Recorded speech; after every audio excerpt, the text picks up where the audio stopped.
सुप्रभात. आज आपण शिकणार आहोत समसंबंध. दोन पदामधील समसंबंध आणि त्यानुसार आपल्याला शिकायचं आहे पुढचं पद कसं ओळखायचं ते.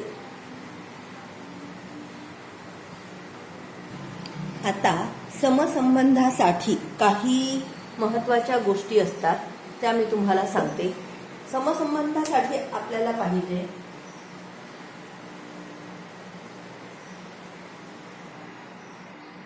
समानार्थी शब्द,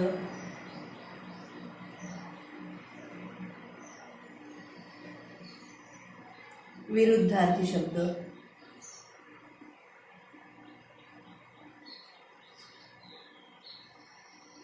शब्दांपासून बनणारे नाम, सर्वनाम, हे तर लक्षात हवेच. त्यासोबत आपल्याला महिने, ऋतू,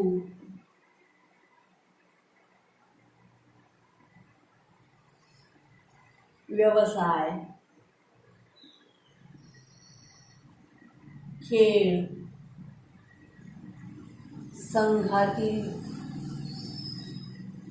खेळाडूंची संख्या,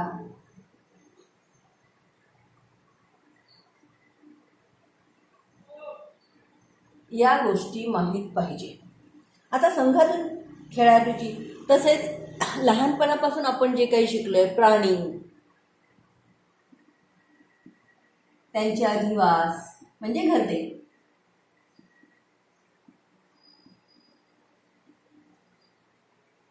खाद्य,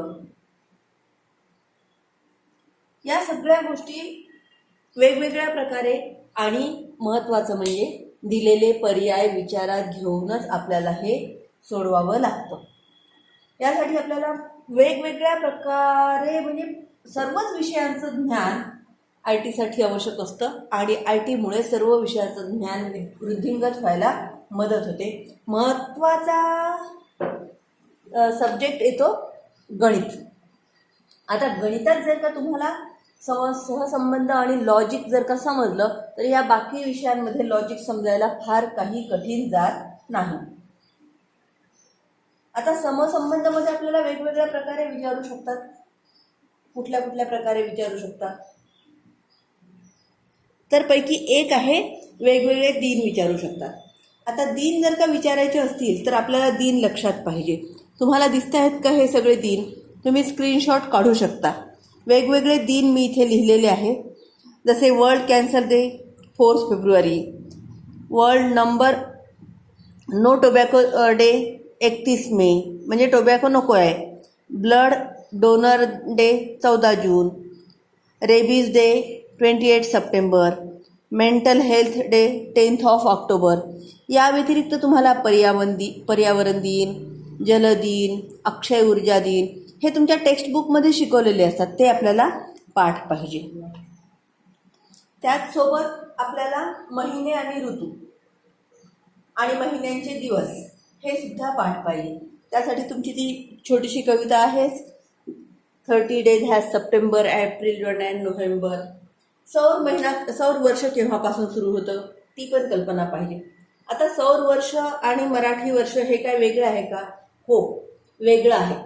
तुम्हाला सांगते मी की सौर वर्ष, आपलं मराठी वर्ष फक्त 360, कधी कधी 360पेक्षाही कमी दिवसाचं असतं. कारण काय, चंद्र जो आहे तो पृथ्वीभोवती फिरवायला 28 ते 29 दिवस यांच्या मधला अंक इतकेच दिवस लागतात. आणि आपण मराठी वर्ष म्हटलं तर त्यामध्ये चांद्र महिना असतो, म्हणजे अमावस्येपासून पुढच्या अमावस्येपर्यंत महिना असतो. तो 28 ते 29 दिवसांचाच होतो. आणि त्यामुळे काय होतं की इंग्रजी वर्ष जे 365 दिवसाचं आहे आणि मराठी वर्ष जे आहे ते 365पेक्षा पुष्कळ कमी, जवळपास 10 दिवस कमी आहे. 28 29 मल्टिप्लाइड बाय 12 हे जवळपास 10 दिवस कमी येतं. तर हे 355 दिवस ते 354 दिवस या दरम्यान मराठी वर्ष असतं आणि हे इंग्रजी वर्ष. यांची सांगड घालण्याकरिता उरलेले 10 दिवस. तर मराठी महिन्यातली तुम्हाला माहिती आहे की अधिक महिना नावाचा महिना दर 2.5-3 वर्षाला येतो आणि त्या प्रकारे मराठी महिन्यांची सांगड घातलेली आहे. परंतु मग ती राष्ट्रीय स्तरावर सांगड होत नाही आणि म्हणून मग मराठी सौर वर्षामध्ये दिवस वेगळे असतात. मराठी सौर वर्षामध्ये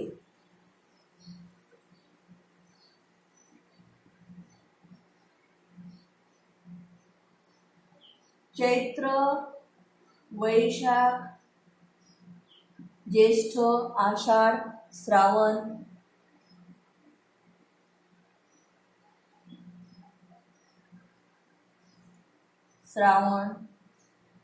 आणि भाद्रपद हे 6 महिने पूर्ण 31 दिवसाचे आहेत आणि मराठी सौर वर्ष सुरू होतं आणि उरलेले 6 महिने 30 दिवसाचे आहेत. अशा प्रकारे 365-366 ची सांगड घातल्या गेलेली आहे. आलं लक्षात? इंग्रजी महिन्यामध्ये जानेवारी, मार्च, मे हे 31 दिवसाचे आहेत. जुलै, ऑगस्ट हे 31 दिवसाचे आहेत. पण मराठीमध्ये कंटिन्युअसमध्ये चैत्रापासून भाद्रपदपर्यंत सगळे 31 दिवसाचे धरले जातात सौर वर्षात आणि उरलेले 30 दिवसाचे. आणि समजा अधिक लीप इयर असेल तर आणि लीप इयर नसेल तर भाद्रपद हा 30 दिवसाचा धरला जातो. आलं लक्षात? आणि मराठी सौर वर्ष सुरू होतं हे तुम्हाला कुठेही लिहून मिळणार नाही, कुठल्या पुस्तकात नाही. सौर वर्ष सुरू होतं उन्हाळ्यातील अयन दिन. अयन दिन तुम्हाला माहिती आहे जॉग्रफीमध्ये 21 मार्च. मराठी सौर वर्ष कधीही गुढीपाडव्याला किंवा असं कुठल्याही सणाला सुरू होत नाही. त्याच्या आधी असू शकतो, कधी कधी ते 21 मार्चला येऊ शकतं. परंतु अयन दिनापासून मराठी सौर वर्ष सुरू होतं. 21 मार्चपासून ते सौर वर्ष सुरू होऊ शकतं. हे एक्स्ट्राची इन्फॉर्मेशन मी तुम्हाला सांगितलेली आहे. तर अशा प्रकारे आपल्याला सगळ्या प्राण्यांचे शेल्टर माहीत पाहिजे. संख्यांच्या बाबतीत काय मजा येते? संख्यापूर्वी आपण आकृत्या पाहू. आकृत्यांमध्ये काय काय पाहायला लागतं? रेषांची संख्या, बाणांची दिशा. आकृत्यांमध्ये रेषांची संख्या, बाणांची दिशा, अक्षर क्लॉकवाईज की अँटी क्लॉकवाईज फिरतात त्याप्रमाणे. त्यांचं रोटेशन म्हणजे त्यांचं आपण रोटेशनच म्हणूया, तुम्हाला समजतं हे रोटेशन कसं आहे, क्लॉकवाईज आहे की अँटी क्लॉकवाईज आहे, कुठे अर्ध होतं कुठे पूर्ण होतं. अशा रोटेशनमध्ये माहिती आहे समभुज त्रिकोणाचं लक्ष करायचं नाही, कारण की समभुज त्रिकोण आणि चौरस हे जर का रोटेट झाले की यांना पुष्कळ साऱ्या सिमेट्री आहेत. सिमेट्रीचा अर्थ माहिती आहे तुम्हाला? एकसारखे दोन्हीकडे होणे याला सिमेट्री म्हणतात. ओके, तर चौरसाला तर खूप साऱ्या सिमेट्रीज आहेत, 4 सिमेट्रीज आहेत. कुठूनही तुम्ही काढा ते एकमेकावर ओव्हरलॅप होतं. त्रिकोणाला 3 सिमेट्रीज आहेत. त्यामुळं त्रिकोणाच्या बाबतीत आपल्याला 120चा अँगल जर का असेल तर कन्सिडर करता येत नाही, कारण की त्रिकोण सारखाच दिसतो 120च्या अँगलनं फिरला तर. चौरस 90च्या अँगलनं फिरला तर सारखाच दिसतो. रेक्टँगल मात्र त्याला फक्त 2च सिमेट्री आहेत. रेक्टँगलला दुसरी सिमेट्री नाही आहे. तर ह्या सिमेट्रीचा पण विचार करायचा. हे लक्षात घेतलं म्हणजे काय होतं की आपल्याला कितीच्या अँगलने फिगर फिरते आहे हे लक्षात येतं. षटकोन सहसा तुमच्याकडे सर्कलला तर खूप साऱ्या सिमेट्री आहेत, इनफायनाईट सिमेट्री आहेत सर्कलला. आणि त्यामुळे काय होतं की सर्कलकडे इतकं जास्त विशेष पाहता येणार नाही जेव्हा क्लॉकवाईज किंवा अँटी क्लॉकवाईज फिरत असतं तेव्हा. जेव्हा सर्कलच्या आतमध्ये समजा काही डॉट असेल, काही रेषा असतील, काही ॲरोज असतील, त्यांच्याकडे लक्ष करायचं. रेषा ॲरोज यांना कमी सिमेट्रीज आहेत. ओके, म्हणून मग ह्या फिगरवर आपल्याला विशेष लक्ष करायचं आहे की कोणती आकृती किती अँगलनं फिरली आणि पुन्हा ती ओरिजिनल आकृती येते. आणि असा विचार करून आपण सहसंबंध जोडून त्या पुढची आकृती शोधायची आहे. अंकांमध्ये जर का आपण पाहायचं असेल तर अंकांमध्ये खूप वेगवेगळ्या प्रकारचं असतं. अंकांमध्ये संबंध जे आपण सिरीजसाठी लावले त्याच प्रकारे वेगवेगळ्या प्रकारचे संबंध इथे तयार होतात. त्यासाठी आपल्याला काय पाठ पाहिजे? वर्ग पाठ पाहिजे. आणि मी तुम्हाला मागे बोलली होती की मी तुम्हाला वर्गाची मजा समजावून सांगेन. मी आज तुम्हाला वर्गांची मजा समजावून सांगते. 1चा square 1, 2चा square 4, 3चा square 9, 4चा square 16, 5 25, 6 36, 7 49, 8 64, 9 81, 10 100, 11 121, 12 144, 13 169, 14 196, 15 225. These are some squares. After that I will write another squares. 16 square is equal to 256, 17 square is equal to 289, 18 square is equal to 324, 19 square is equal to 361, 20 square is equal to 400, and 21 square is equal to 441, 22 square is equal to 484, 23 square is equal to 529, 24 square is equal to 576, and 25 square is equal to 625. These are the basic squares. You can see that all the 2-digit numbers hereafter are going to repeat. Only these 2-digit numbers are going to repeat. मागची संख्या काय असू शकेल वेगळ्या प्रकारे. आपण 25च्या स्क्वेअरला सोडू. इथे 26चा स्क्वेअर लिहूया आपण. 26चा स्क्वेअर बरोबर आहे 6च्या पुढचा 76. आधी तर 76 लिहायची, परंतु 625 पेक्षा मोठी संख्या म्हणजे हे 676 येते. 27चा स्क्वेअर हे 29 तेच कॅरी होणार.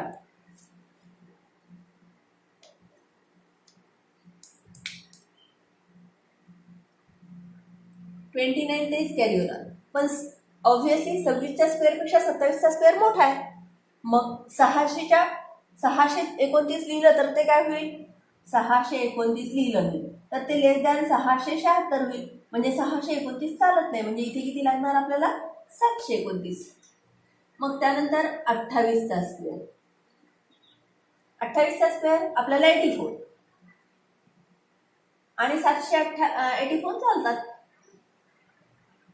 त्यानंतरच आहे. मग 29चा स्क्वेअर, मग 41.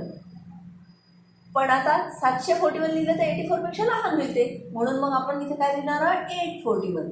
आणि 30चा स्क्वेअर आहे. याच्या पुढची संख्या 00 लिहिलं. 8च्या पुढची संख्या 900. मग 31चा स्क्वेअर आहे 961. म्हणजे काय की या ज्या युनिट्स प्लेसच्या संख्या आहेत किती आहेत एकूण? 100 पर्यंत.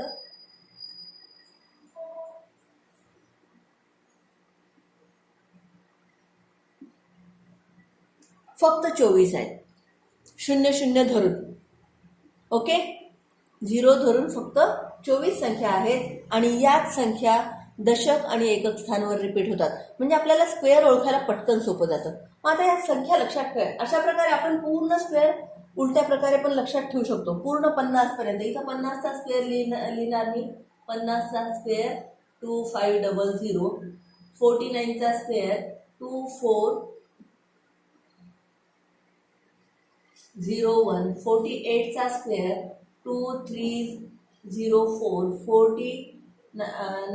47चा स्क्वेअर 2209.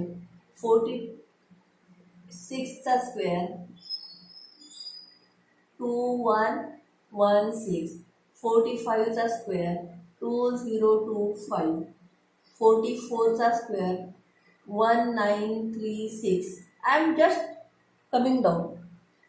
43चा स्क्वेअर 1849, 42चा स्क्वेअर 1764, 41चा स्क्वेअर 1681, 40चा स्क्वेअर 1600, 39चा स्क्वेअर 521,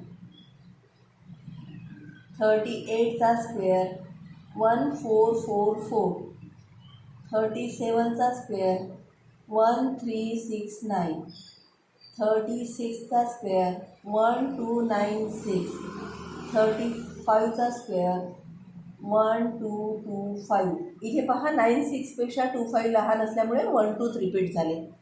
ओके, अशा प्रकारे आपण खालीवर जाऊन सगळे स्क्वेअर कंप्लीट करू शकतो.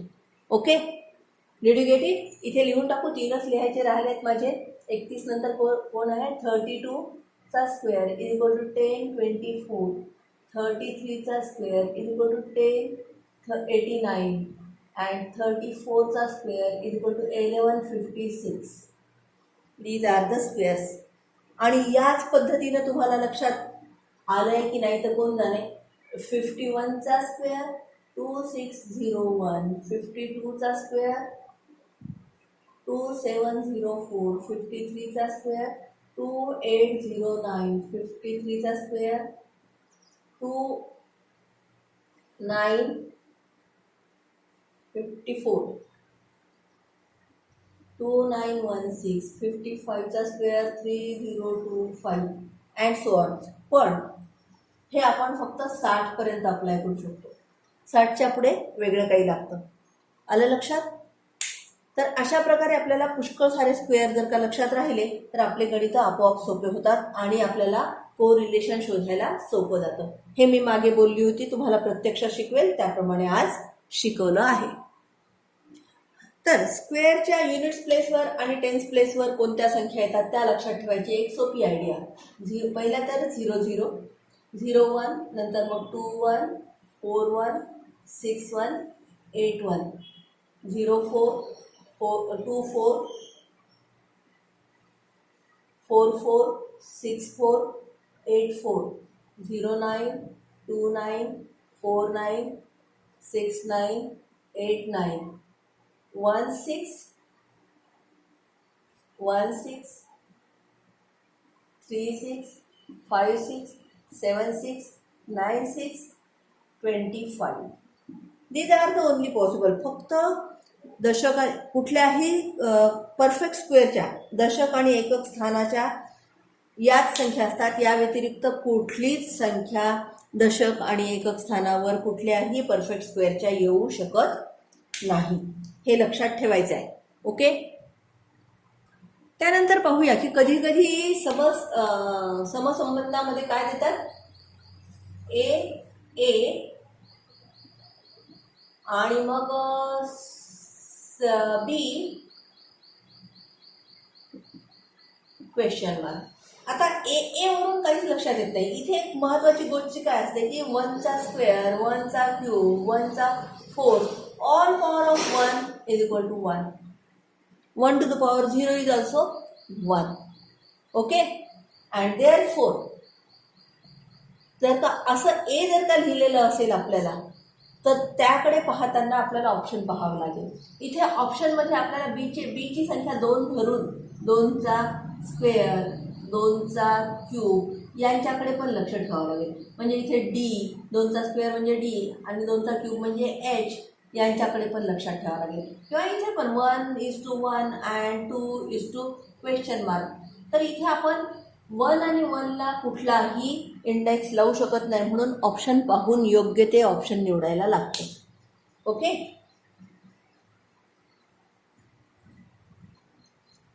कधी कधी अंक असे क्रमानं गोल फिरवले असतात. उदाहरणार्थ 196 ऑप्शनमध्ये आणि 619 किंवा मग वेगळ्या प्रकारे पण फिरवू शकतात. 961 दोन्ही प्रकारे. आता 196 आणि 961 दोन्ही परफेक्ट स्क्वेअर आहे, परंतु 619 हा परफेक्ट स्क्वेअर नाही आहे. मग अशा वेळी आपल्याला अशा जर का काही कन्फ्युजिंग संख्या असतील तर त्याविषयीच लक्षात ठेवायला लागतात. उदाहरणार्थ 169 आणि 196 हे पण परफेक्ट स्क्वेअर आहे आणि 961 पण हा पण परफेक्ट स्क्वेअर आहे. यांना वेगवेगळ्या प्रकारे लिहिलं तरी सुद्धा तो परफेक्ट स्क्वेअर येतोय. Okay, 916 is not perfect square or 619 is also not perfect square. Did you get it? आणि अजून कुठलं कॉम्बिनेशन होऊ शकते इथे? 196 691 हा सुद्धा परफेक्ट स्क्वेअर नाही. तर याचे वेगवेगळे कॉम्बिनेशन, कुठल्याही संख्यांचे किती कॉम्बिनेशन होतात हे मी कदाचित मागे एका व्हिडिओमध्ये तुम्हाला टाकलेलं आहे, तुम्ही पाहिलेलं आहे. तर ते लक्षात ठेवायचं की आपल्याला कुठले कॉम्बिनेशन याचे अलाउड आहेत त्याकडे लक्ष करायचं. आणि कधी कधी काय करतात की स्क्वेअर्स सोबत देतात, म्हणजे त्याप्रमाणे आपल्याला पाहायला लागतं. इथे आपल्याला गणिताचं पूर्ण नॉलेज, संख्यांबद्दलचं पूर्ण, छोट्या छोट्या संख्या असतात पण त्या संख्यांबद्दलचं वेगवेगळं नॉलेज आपल्याला असणं फार गरजेचं असतं. उदाहरणार्थ 916 जर का लिहिलेलं असेल तर ह्या संख्येला वेगवेगळ्या प्रकारे विचार करू शकतो आपण. 9 आणि 16 हे दोन परफेक्ट स्क्वेअर आहेत. 9 1 16 इज इक्वल टू 25. मग यांच्या दोघांची बेरीज 25 आहे ना. मग मला पुढचं सांगा की 36 64 इज टू क्वेश्चन मार्क. आपल्याला लक्षात असलं पाहिजे की हे जर का असं आलं तर हे पायथागोरियन ट्रिपलेट आहे. 3 4 5 6 8 10. तर आपल्याला गणितीय नॉलेज, कुठलंही नॉलेज इथे कंटिन्युटीमध्ये वापरायला लागतं. वेगवेगळ्या प्रकारे प्रश्न विचारू शकतात. कधी कधी सहसंबंधामध्ये काय विचारतात?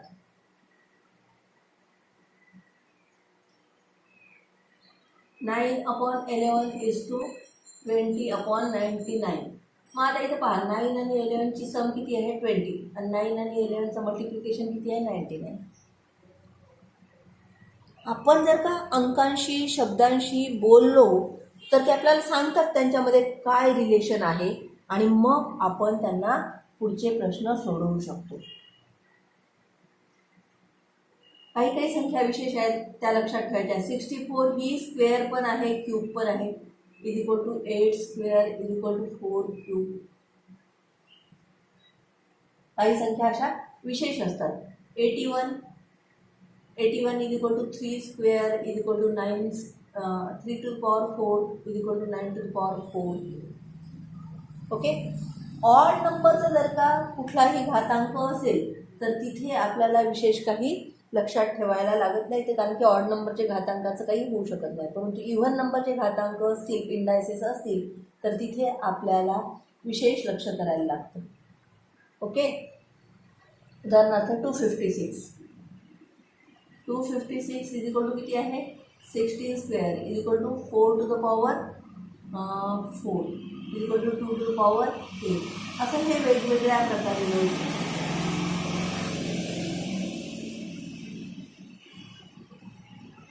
9 cube is equal to 729 is equal to 27चा स्क्वेअर. वेगवेगळ्या प्रकारे हे संख्या लक्षात ठेवायला लागतात. वर्णमालेमध्ये पण हेच लॉजिक असतं, कुठेही अशाच प्रकारे लॉजिक असतं. कधी कधी वर्णमालेमध्ये काय करतात की +1 करतात, -1 करतात.